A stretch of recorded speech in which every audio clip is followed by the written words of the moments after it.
सारे भाईजान राम राम भाई।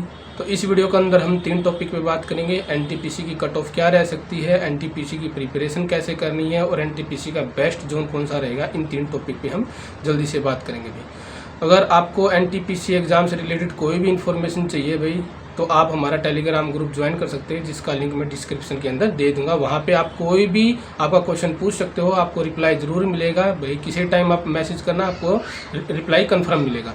तो पहले बात करते हैं भाई आपको प्रिपेयर कैसे करना। हालांकि मैंने पहले भी बता दिया था आपको कैसे प्रिपेयर करना है। एनटीपीसी एग्जाम के अंदर 3 मेजर पोर्शन होंगे भाई। एक तो मैथ, रीजनिंग और एक जीके का पोर्शन रहेगा। मैथ रीजनिंग से रिलेटेड 30 क्वेश्चन आएंगे, यानी 60 क्वेश्चन आएंगे। और जीके में भाई लार्जेस्ट जो पोर्शन जो रहेगा, कम से कम 15 से 25 के बीच जो क्वेश्चन वेरी करेंगे, वो आपका साइंस का रहेगा।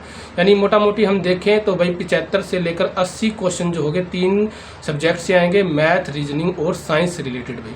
मैथ रीजनिंग की आपको प्रैक्टिस कैसे करनी है वो मैं बताऊंगा। साइंस के लिए आपको सिर्फ एनसीईआरटी पढ़नी है। एनसीईआरटी से अलग कुछ भी नहीं पढ़ना है, एनसीईआरटी जैसा भी नहीं पढ़ना भाई। सिर्फ जो एनसीईआरटी है ना, ऐसी बुक भी नहीं पढ़नी है जो लिखे कि एनसीईआरटी बेस्ड क्वेश्चन, वो बुक भी नहीं पढ़नी है, सिर्फ एनसीईआरटी ही। और वो भी 8th, 9th, 10th क्लास की, क्योंकि डायरेक्ट उससे क्वेश्चन भाई आते हैं हर बार। रेलवे डी ग्रुप में, रेलवे एनटीपीसी में और जितने भी एग्जाम होते हैं, डायरेक्ट क्वेश्चन आते हैं एनसीईआरटी से। तो 8th, 9th और 10th क्लास की पढ़नी है। अगर यूट्यूब से प्रिपेयर करनी है तो किसी भी टीचर की स्कूल की जो क्लासेस होती है, chapter 1 NCERT science chapter 1 10th का, 12th का, 8th का, 9th का, 10th का, वो देखनी है, न कि आपको कंपटीशन से रिलेटेड देखनी है भाई। तो अगर वो करोगे तो वो आपके लिए बेस्ट रहेगा भाई। और ये 3 सब्जेक्ट ऐसे है भाई, ये तीनों सब्जेक्ट भी कर लोगे। अगर जीके का अदर जो पोर्शन, हिस्ट्री, जियोग्राफी, पॉलिटी, अगर वो भी छोड़ दोगे तो ये तीनों जो है वो आपका भाई अप्रोक्स एग्जाम को क्लियर करवा सकते हैं। ठीक है, अगर 80 नंबर का ये अगर ये तीनों पोर्शन आएंगे तो चांसेस रहते हैं कि 75 तक इसमें आपके मार्क्स बन सकते हैं, क्योंकि इसमें गलती होने की गुंजाइश न के बराबर होती है। मैथ का क्वेश्चन अगर तैयारी सही आता है तो आता है, नहीं आता तो नहीं आता। सेम रीजनिंग में और सेम साइंस में ऐसा होता है भी, अगर आता है तो आता है, वरना नहीं आता। जीके में क्या होता है, हम कंफ्यूज हो जाते हैं कई बार क्वेश्चन में कि ये आएगा या ये आएगा, हमें थोड़ा कन्फ्यूजन हो जाता है। पर ये पोर्शन जो है फिक्स है भाई, 80 मार्क्स तक के आपको आने हैं। इन पे सबसे ज़्यादा जोर देना। इसके अलावा अगर जीके के 2 अदर पोर्शन में अगर मैं बताऊं भाई, तो एक तो आपको करंट अफेयर का 5 से 7 या 10 क्वेश्चन तक देखने को मिल सकते हैं। और दूसरा जो भाई इकोनॉमिक का, जो भाई अर्थशास्त्र का जो पोर्शन है भाई, उससे 4 से 5 क्वेश्चन देखने को मिल सकते हैं। यानी अगर इन 2 सब्जेक्ट को भी जोड़ दे भाई तो 85 से लेकर 90 तक क्वेश्चन आपको देखने को मिल सकते हैं। तो इसलिए मैं आपको यही प्रेफर करूँगा भाई कि आप इन सब्जेक्टों पे ज़्यादा फोकस कीजिए। आपको सिर्फ कट ऑफ क्लियर करनी है, आपको टॉपर नहीं बनना है भाई। हम जैसे जो बच्चे हैं वो 20 के लेवल के होते हैं भाई, ना ज़्यादा इंटेलिजेंट होते हैं, ना ज़्यादा वीक होते हैं। आपने कई बार देखा होगा, हमारे साथ भी बना है, हमारे क्लास के जो टॉपर है वो रह जाते हैं, और हम जैसे जो ठीक लेवल के बच्चे होते हैं वो सिलेक्शन ले जाते हैं। बहुतों के साथ ऐसा होता है भाई।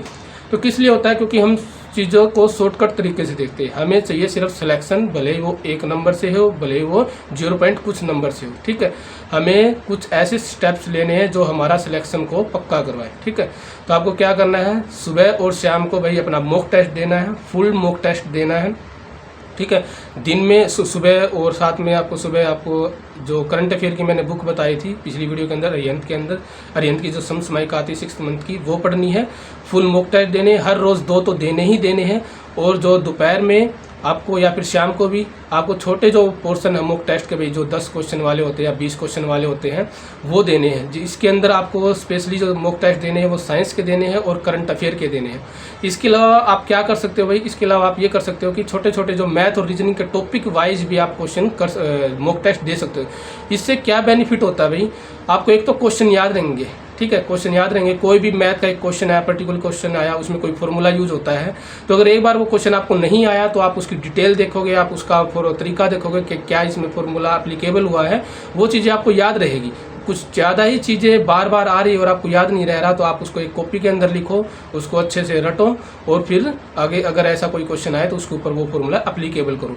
तो ये सबसे शॉर्टकट तरीका है भाई। अगर आप मॉक टेस्ट दोगे, बार बार डिफरेंट टाइप के क्वेश्चन आएंगे, मैथ, रीजनिंग के, साइंस के रिपीट होंगे, आपको ये याद रहेगा कि ऐसे क्वेश्चन के अंदर कौन सा फॉर्मूला एप्लीकेबल होगा।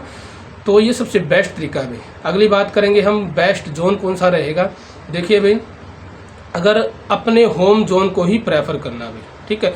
कोशिश करना कि अपने होम जोन के अंदर ही आप सिलेक्शन लो, भले ही वहाँ पे सीट कम हो, क्योंकि भाई अदर जोन में जाने में अभी स्टार्टिंग में आप जॉब नहीं लगे हुए, अभी आपको ऐसा लगता है कि हमें तो कहीं भेज दो हम जॉब कर लेंगे, काला पानी भेज दो हम जॉब कर लेंगे।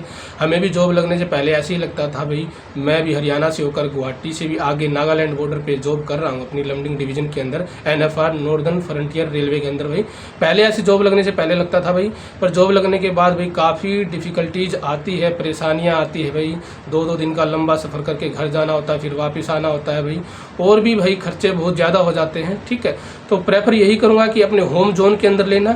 फिर भी अगर पर्टिकुलर जोन की अगर बात करो भाई, अगर नॉर्दर्न इंडिया वालों के लिए बात करूँ, हरियाणा पंजाब राजस्थान वालों के लिए बात करूँ भाई, यूपी और उत्तराखंड वालों के लिए बात करूँ, तो अपनी एक बेल्ट है भाई, ऊपर RRB Jammu, RRB Chandigarh, RRB Ajmer, RRB Ahmedabad, RRB Mumbai. Mumbai से आगे आप मत जाना भाई, मुंबई तक ही रहना, मुंबई से आगे मत जाना, क्योंकि साउथ में आप वहाँ का कल्चर को एक्सेप्ट नहीं कर पाओगे, वहाँ का रहन सहन खाना पीना। तो कोशिश करना भाई आप मुंबई तक ही रह जाओ। इसमें सबसे ज़्यादा वैकेंसी आई हो मुंबई के अंदर आई है, वहाँ से आप फॉर्म फिल कर सकते हो। अहमदाबाद के अंदर भी अच्छी खासी वैकेंसी आई है, RRB चंडीगढ़ के अंदर भी 410 के आसपास वैकेंसी आई है, RRB जम्मू के अंदर थोड़ी कम आई है। अब ये मत सुनना भाई कि RRB जम्मू बहुत ज़्यादा दूर है या वो है, नहीं भाई, RRB जम्मू का जो हिस्सा है वो पूरा पंजाब कवर करता है और हरियाणा का भी कुछ हिस्सा कवर करता है, सिरसा साइड का, बठिंडा साइड का, और जो पंजाब से लगता है जो इलाका है जम्मू का, सिर्फ वहीं तक RRB जम्मू है भाई, उससे ऊपर अभी तक RRB जम्मू नहीं बनी है। तो ये बेस्ट जोन है भाई, यहाँ से आप कोई भी अपना प्रेफर कर सकते हो, ठीक है। अगर आप जाओगे यूपी की तरफ, झारखंड की तरफ, बिहार की तरफ, तो वहाँ को आपको पता है भाई बच्चे कितने पढ़ने वाले हैं, कंपटीशन कितना हार्ड होता है, वहाँ के बच्चे स्पेशल तैयारी करते हैं भाई रेलवे के लिए। और सबसे ज़्यादा वैकेंसी की बात करूँ, कोलकाता के अंदर आई है भाई, वहाँ पे फॉर्म बिल्कुल भी फिल मत करना, वहाँ का कल्चर तो बिल्कुल ही एक्सेप्ट नहीं कर पाओगे आप। और भी ढेर सारी चीज़ें हैं, क्योंकि मैं असम के अंदर रहता हूँ, भले ही असम के अंदर रहता हूँ, पर यहाँ का जो कल्चर है वो बिल्कुल बंगाली है भाई, तो यहाँ पे आप एडजस्ट नहीं कर पाओगे, आपको बहुत सारी प्रॉब्लम जो है फेस करनी पड़ेगी। तो बेस्ट यही रहेगा भाई, जो अपनी बेल्ट है जम्मू से लेकर मुंबई तक के बीच में 1, 2, 3, 5 RRB पड़ते हैं भाई, तो 5 RRB में से किसी के अंदर आप जो फॉर्म है फिल कर सकते हो। बेस्ट रहेगा, अगर आपको नौकरी चाहिए ही चाहिए है तो आप मुंबई और अहमदाबाद के अंदर भाई ट्राई कर सकते हो, ठीक है। इसके अलावा 2 जोन और बता सकता हूँ भाई RRB भाई, एक तो RRB बिलासपुर भाई और एक RRB सिलीगुड़ी। बिलासपुर के अंदर तो सीट अच्छी खासी है, सिलीगुड़ी के अंदर शायद कम है, 190-200 से भी कम है।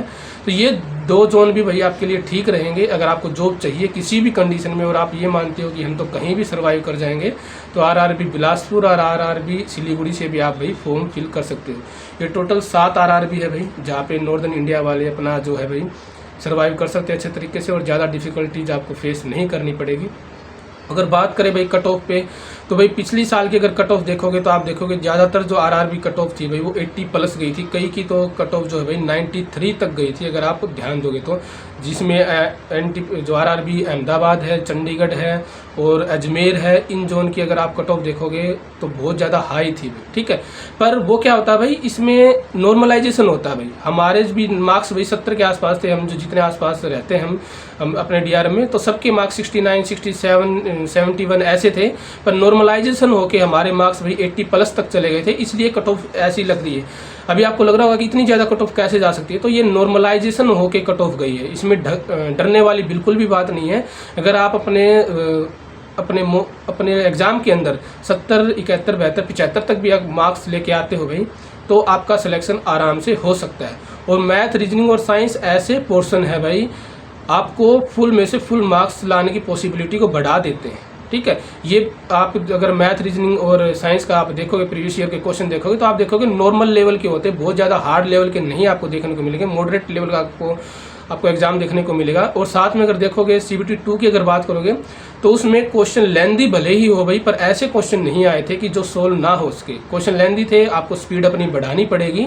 इसलिए बोलता हूँ कि बार बार आप मॉक टेस्ट दीजिए, अगर बुक आपको पढ़नी है तो बिल्कुल थोड़ा कम टाइम दीजिए, ज़्यादातर साइंस पे और अपना जो करंट अफेयर पे फोकस कीजिए, वरना आपका मॉक टेस्ट ही एक ऐसा साधन है भाई जो आपका एग्ज़ाम को क्रैक करवा सकता है भाई। ये पर्सनली एक्सपीरियंस से बोल रहा हूँ भाई, कोई बैच खरीदने की ज़रूरत नहीं है भाई, कोई एक्स्ट्रा बुक खरीदने की ज़रूरत नहीं है, सिर्फ आपको एक सब्सक्रिप्शन लेना है, किसी भी साइट से आप सब्सक्रिप्शन ले सकते हैं। मैं टेक्स्ट बुक का यूज़ करता हूँ भाई, आप वहाँ से लीजिए, बस आप सुबह शाम टेस्ट दीजिए, दिन में अपने आप को चिल रखिए, सुबह शाम घूमने फिरने भी जाइए, और ज़्यादा बर्डन लेने की ज़रूरत नहीं है भाई। जितना ज़्यादा आप अपने ऊपर बर्डन लोगे, आप टेंशन लोगे, उतना ज़्यादा आपको नुकसान होना भी। एग्ज़ाम जो है आपका बहुत जल्द होगा, अगले साल दिसंबर तक आपकी वैकेंसी फुलफिल हो जाएगी। और डिटेल वीडियो जो है कौन सी पोस्ट बेस्ट रहेगी, कौन सी पोस्ट प्रेफरेंस आपको ऊपर बननी है, इसके ऊपर भी मैं डिटेल के अंदर वीडियो बनाऊंगा। फिलहाल इस वीडियो के अंदर इतना ही भाई। चैनल को सब्सक्राइब करना ज़रूर मत भूलना, और साथ में आप टेलीग्राम ग्रुप जरूर ज्वाइन करना, जिसके अंदर आपके हर क्वेश्चन का भाई आंसर दिया जाएगा। धन्यवाद।